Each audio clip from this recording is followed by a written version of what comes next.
This story is titled, I Canceled the Wedding I Paid For After My Stepdaughter Banned Me from Her Wedding.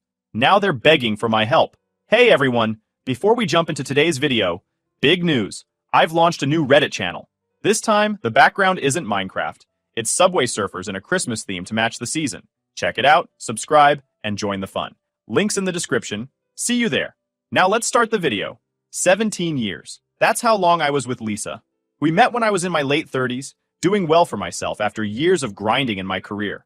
I'd finally hit a point where I could relax and enjoy the fruits of my hard work. Then Lisa walked into my life, a single mom with a young daughter, Erica, who was about 9 years old at the time. Lisa was smart, funny, and had this charm that made me think, she just needs a break. Little did I know I'd be handing out breaks left and right while they just took advantage. When we first got together, I didn't mind stepping up. Erica needed a bike? Done. Lisa wanted to finish school? I covered her tuition. I didn't think of it as buying their affection, but as a way to help out. I figured if I was going to be with Lisa, I couldn't ignore Erica. If anything, I thought, maybe I can be a positive influence in her life. As time went on, I ended up doing way more than I ever signed up for. Private school for Erica? Paid for. Extracurriculars, new laptops every couple of years, and trips with her classmates? All me. When Erica wanted a special designer prom dress that cost more than my first car, I didn't bat an eye. I thought, why not? After all, I was building something with Lisa and Erica, and I wanted them to have the best. The thing is, it never felt like I was part of the family. Erica was polite, sure, but distant. She'd give me that fake smile when I handed her a gift, then head off to her room without so much as a thank you. Lisa would brush it off, saying, teenagers are just like that. But it started to wear on me. Still, I figured it would get better as Erica got older. By the time Erica was in college, I was paying over $90,000 for her private school education. Lisa said it was an investment in her future, and I agreed. I wanted Erica to have opportunities I never had. When she graduated last year, I even surprised her with a brand new Mercedes-Benz GLE. Black, sleek, fully loaded. Erica was thrilled, giving me the first genuine hug I'd gotten from her in years. For a moment, I thought, maybe I'm finally getting through to her. Fast forward to now. Erica's engaged to some guy named Brian. He's decent enough, I guess.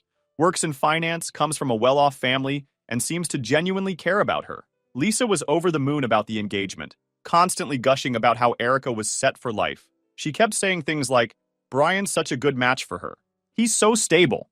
The wedding planning started almost immediately, and Lisa was treating it like the event of the century. We're talking a vineyard venue, a custom menu, a live string quartet, the works. The guest list was pushing 350, and every detail screamed luxury. Naturally, I was footing the bill. Why? Because I could afford it, and I wanted Erica to have her dream wedding. Or so I thought. Little things started to nag at me during the planning. Erica and Lisa would have these planning sessions where I wasn't invited. It's just girl stuff, Lisa would say, waving me off. When I suggested inviting a few of my close friends, Lisa gave me this look and said, the guest list is already so tight. Tight? There were 350 people on that list, but apparently there wasn't room for people who'd been in my corner for decades. Let's talk about Greg. This guy is the definition of a deadbeat. If there were a hall of fame for absentee dads, his face would be front and center. I've been with Lisa for 17 years, and in all that time, I can count on one hand how many times Greg has shown up for Erica. And let's be clear, when I say showed up, I don't mean he came through in any meaningful way.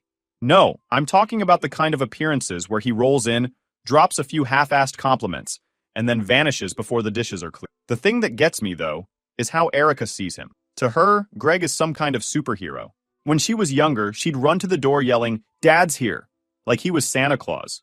Meanwhile, I was the one who'd been there every single day, making sure she had everything she needed. I don't know what fairy tale she's telling herself, but the reality is, Greg hasn't contributed a single cent to her life. No child support, no birthday presents, not even a lousy card. One time, Lisa told me Greg had a rough patch after the divorce. Apparently, the poor guy needed space to figure things out. Space? He didn't need space. He needed a job and a clue. But Lisa, being Lisa, never pushed him. She made excuses for him like it was her part-time job. He's still her dad, she'd say, as if that gave him a free pass to do absolutely nothing. What really gets under my skin is how Greg shows up just enough to keep Erica on the hook. He's not completely out of the picture. Oh no, that would make too much sense. Instead, he breezes in a couple of times a year, just often enough to keep the cool dad image alive. He'll take Erica out for dinner at some mid-tier chain restaurant, give her some vague advice about life, and then disappear for months. And every time Erica comes back beaming, like she just spent a weekend with Oprah.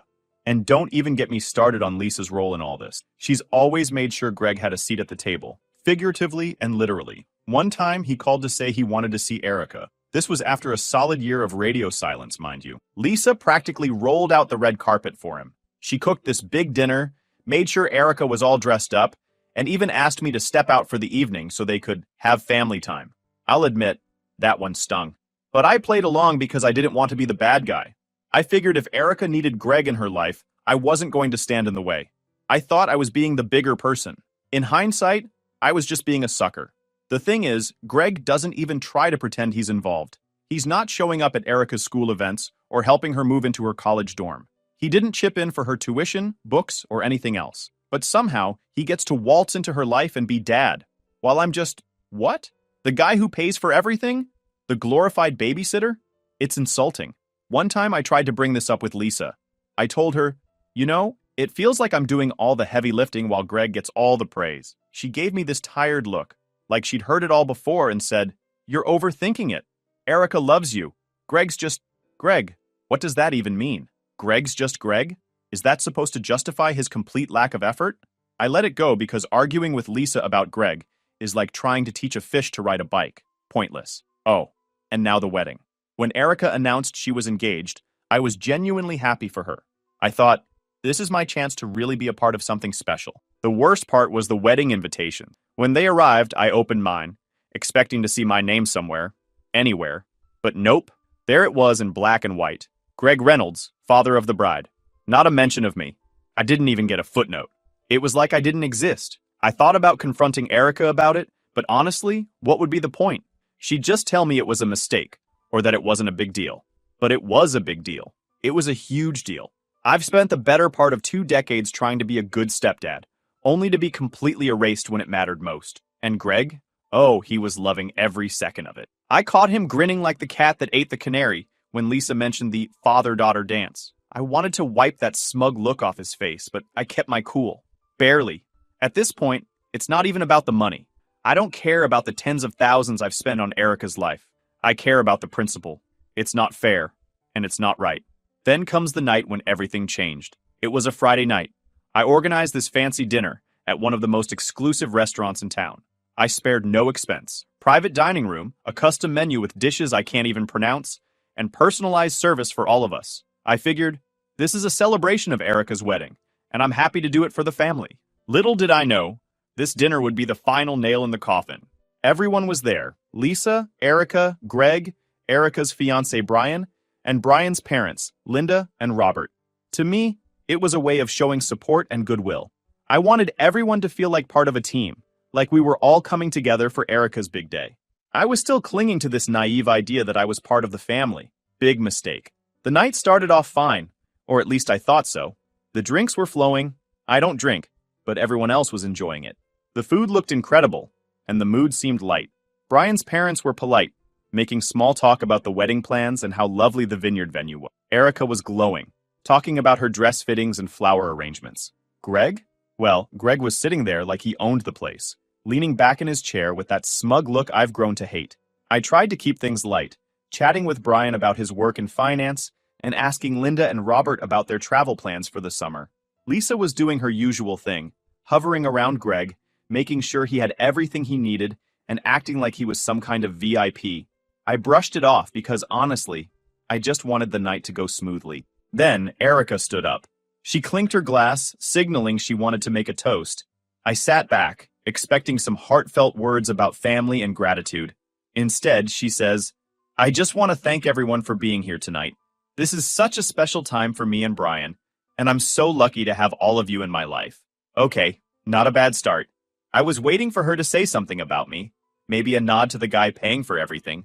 But no, she turned to Greg and said, I'm especially grateful to my dad. He's been my rock, and I'm so excited that he'll be walking me down the aisle. The table erupted in applause. Greg leaned back, smirking like he'd just been handed the keys to the city. Lisa was clapping and smiling like she'd just witnessed a miracle. Even Brian's parents were nodding along, like this was some heartwarming family moment. Meanwhile, I sat there in stunned silence, gripping my fork so tight I thought it might snap. I don't even know how to describe what I was feeling. Betrayed? Angry? Humiliated? Probably all of the above. Here I was, hosting this lavish dinner, paying for every last detail of Erica's wedding, and this is how I get treated? Like I'm invisible? When the applause died down, I stood up.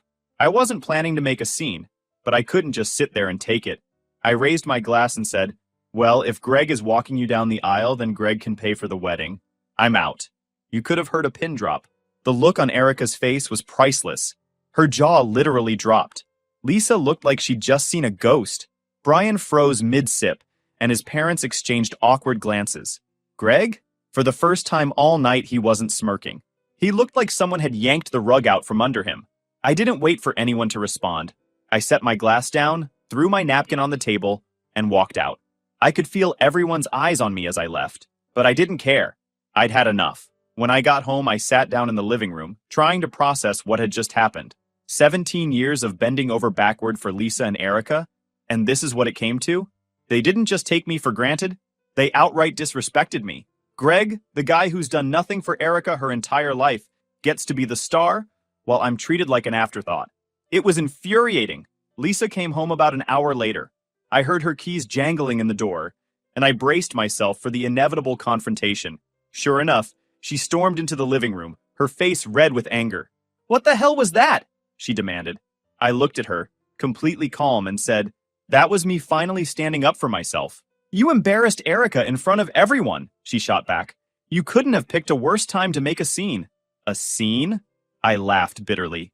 The scene was Erica thanking Greg for being her rock while I sat there like a damn fool. "And you let this happen." Lisa rolled her eyes. "Oh, stop being so dramatic. Greg's her father. This is what she wants." "And what about what I want, Lisa? Does that matter? Or am I just the guy who only pays for everything?" She didn't have an answer for that. Instead, she turned the argument around, accusing me of ruining Erica's big day and making it all about myself. I just shook my head. There was no point in arguing with her. She didn't get it, and she never would. That night, I made a decision. I wasn't going to let them use me anymore. After that Friday night dinner fiasco, I woke up the next morning feeling oddly calm. Maybe it was the kind of calm that comes with clarity. I wasn't stewing over it, wasn't second-guessing myself. I just knew exactly what needed to be done. If Greg wanted to play the role of dad so badly, he could have the whole package. Let him handle the stress, the logistics, and most importantly, the checkbook. I was officially out. The first thing I did was sit down at my computer and log into the joint account Lisa and I shared. I moved every cent I had put in for Erica's wedding into my personal account. Not gonna lie, it felt good. I even double-checked to make sure everything was secure. Lisa didn't work, hadn't for years, and I wasn't about to let her siphon off money for a wedding I was no longer funding. Next, I grabbed my phone and started making calls. First up was the caterer. I'd hired this high-end catering company. The food alone was costing me close to $20,000. I explained the situation to the manager, something about unforeseen circumstances. I didn't feel like airing my dirty laundry to a stranger. Surprisingly, they were cool about it. Since the wedding was still a few months away, they agreed to cancel without any penalties. Full refund. One down, many more to go. Then there was the venue. This was the big one. Beautiful place, sure, but also ridiculously expensive.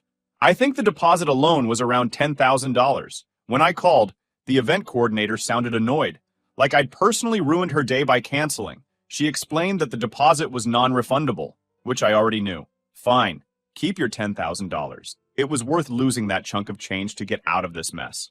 While I was on hold with the venue, I glanced at my car keys sitting on the counter and had an idea. Erica's Mercedes. I'd given her that car after she graduated college, thinking it was a nice gesture for all her hard work. In reality, she'd barely passed, and I'd probably spent more time arranging her graduation party than she spent studying. But whatever. I bought her the car, because I thought it would make her happy. Now, though, that car was mine.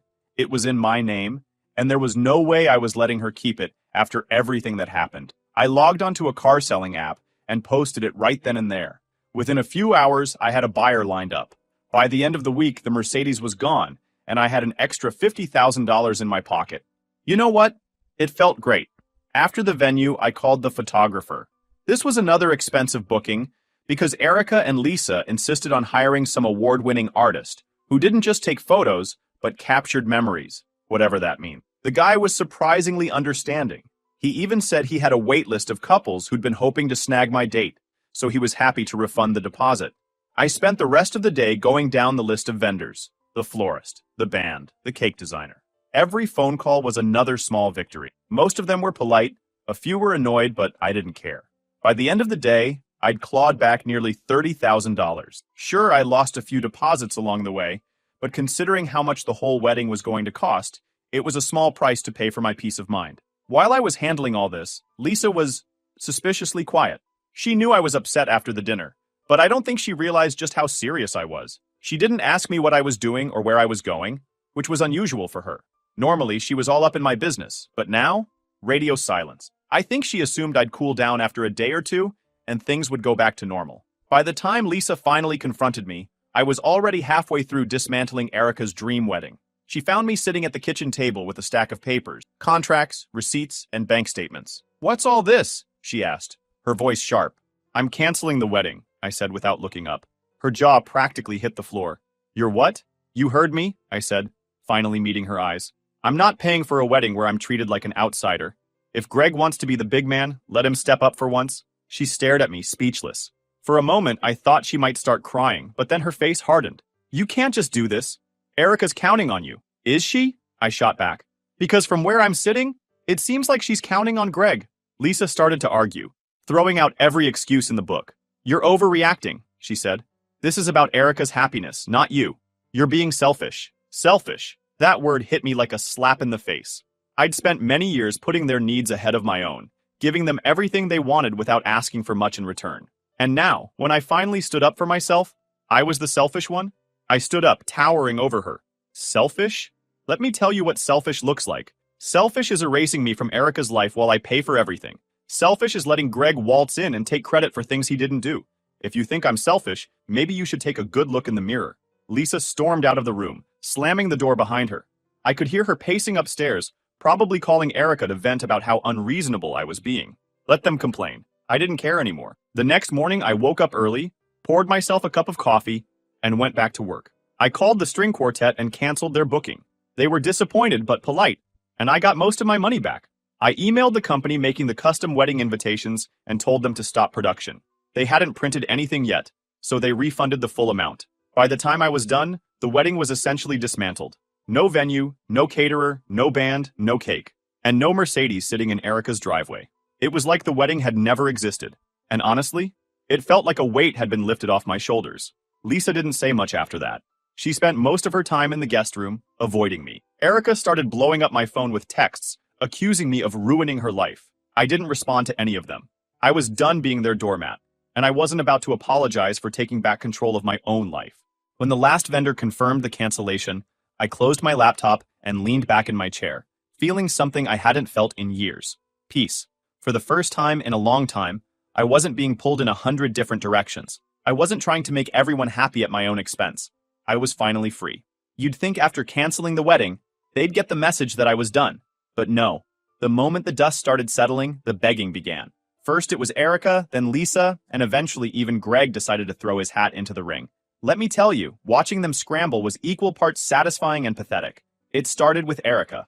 A few days after I pulled the plug, she texted me. No apology, no acknowledgement of how things had played out. Just straight to the guilt trip. "I don't understand why you're punishing me. I just wanted my dad involved in my wedding. Can't you be happy for me?" I stared at my phone, trying to decide if it was worth replying. Punishing her? Seriously? I was the one who had paid for her entire lifestyle. And now I was punishing her? Yeah, no. I didn't bother replying. I wasn't in the mood for a back and forth where I'd be painted as the bad guy, no matter what I said. A few hours later, she tried again. "Can we please talk about this? You're making everything so stressful for me. This is supposed to be the happiest time of my life." Stressful? Oh, now she was stressed? Again, I ignored her. If she wanted to talk, she could start by acknowledging her role in all of this. But of course, that never happened. The next day, Lisa decided to chime in. She cornered me in the kitchen while I was making coffee. Her arms crossed and her face set in that familiar, "I'm right and you're wrong" expression she's perfected over the years. "We need to talk," she said. I sighed. "About what?" "You know what?" she snapped. "You're ruining Erica's wedding. Do you have any idea how upset she is? She's been crying nonstop since you canceled everything. Good, I said flatly. Maybe she'll finally appreciate everything I've done for her. Lisa looked at me like I'd just grown a second head. You can't be serious. You're acting like a child. This isn't about you. It's about Erica. And yet, I said, leaning against the counter, I was the one paying. So yeah, it is about me. That set her off. She launched into this long-winded rant about how I was being selfish, how I was letting my pride ruin what should have been a happy occasion, and how I was tearing the family apart. I let her go on for a bit, mostly because I wanted to see how far she'd take it. But when she started crying, yes, the crocodile tears made an appearance. I cut her off. Lisa, let me ask you something, I said, keeping my voice calm. Where was this energy when Erica decided to write me out of the wedding? She opened her mouth to respond, but I held up a hand. No, don't answer, because we both know the truth. You didn't care then, and you don't care now. All you care about is me paying for the wedding so you and Erica can keep pretending Greg is some amazing dad. She didn't say anything.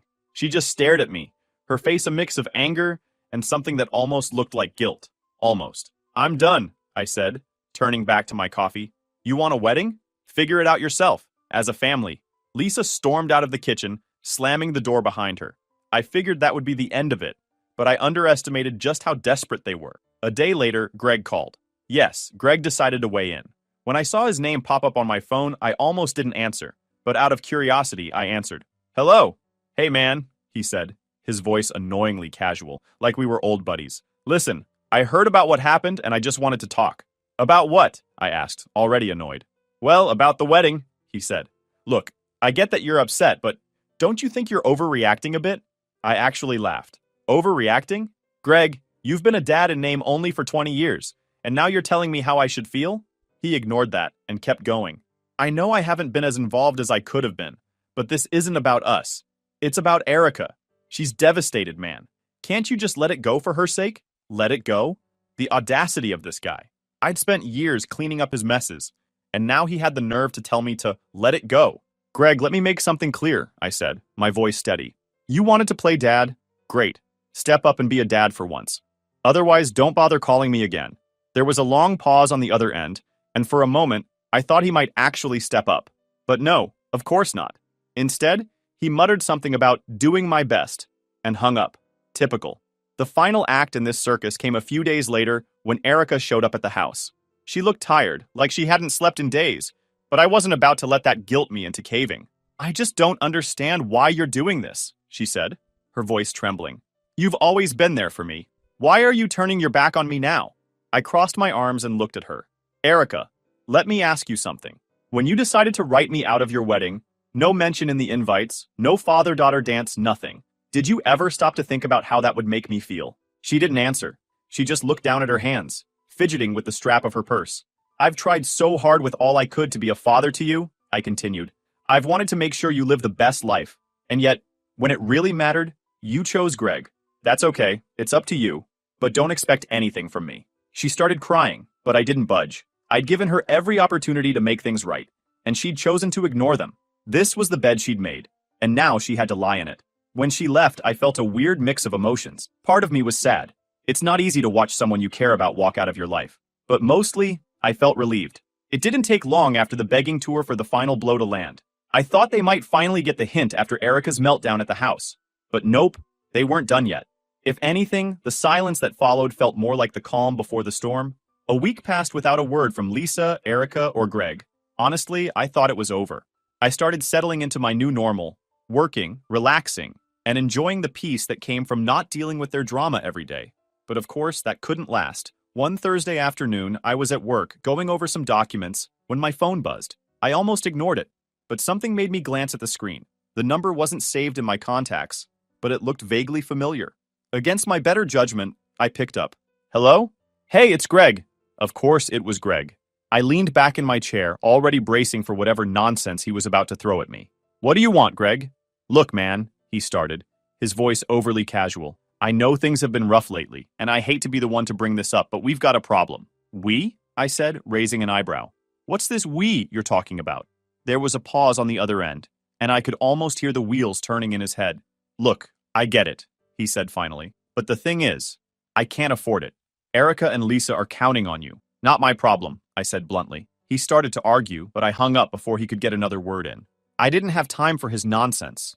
And honestly, I'd already wasted enough of my life cleaning up after him. That night, Lisa decided it was her turn to make a last-ditch effort. I was in the living room, flipping through channels, when she walked in holding a letter. Her face was tight, like she was trying to hold it together. "What's that?" I asked, not even looking up. "It's from Erica," she said quietly. "She asked me to give it to you." I glanced at the envelope but didn't move to take it. "What does she want now?" "She's sorry," Lisa said, sitting down on the couch across from me. "She knows she hurt you and she wants to make things right." I raised an eyebrow. "Does she? Because the last time I checked, her idea of making things right was asking me to pay for a wedding I've been cut out of." Lisa sighed, her shoulders slumping. "Can you just read it, please?" Reluctantly, I took the envelope and opened it. The letter was handwritten, which surprised me. I figured Erica would just text me again, but I guess she thought this would feel more personal. The letter was long, too long, honestly, and full of the usual excuses. "I'm sorry if I made you feel like you weren't part of the family. I didn't mean to exclude you. I just wanted to honor my dad. This wedding means everything to me, and I can't do it without your help." It was the same nonsense I'd heard 100 times before, just dressed up in fancier words. Nowhere in that letter did she take real responsibility for how she'd treated me. Nowhere did she acknowledge that I'd been the one supporting her all these years while Greg coasted. It was just another attempt to guilt me into caving. When I finished reading, I set the letter down and looked at Lisa. If this is her idea of an apology, she's got a lot to learn. "She's trying," Lisa said weakly. "She just wants her wedding back." "Well, she can keep wanting," I said, standing up. "And if you think I'm going to change my mind, you're wasting your time." Lisa didn't argue. She just sat there, staring at the floor. For a moment, I almost felt bad for her. But then I remembered all the times she'd let Greg walk all over me. All the times she'd put his feelings and Erica's wants ahead of mine. Whatever sympathy I might have felt evaporated. The next day, I heard that the wedding was officially canceled. Erica had apparently tried to downsize, hoping Brian's family would step in to cover the costs, but they weren't having it. From what I heard, the whole thing turned into a massive fight, and Brian's parents pulled their support entirely. Lisa moved out a week later, taking whatever little she could carry. Thanks to the prenup, I could go on with the divorce without her getting a dime out of me. I changed the locks, cleared out the joint accounts, and started rebuilding my life. I blocked them from everywhere. I don't want anything that ties me with this nonsense family. Let Greg handle their drama. I was done. And let me tell you, it felt amazing.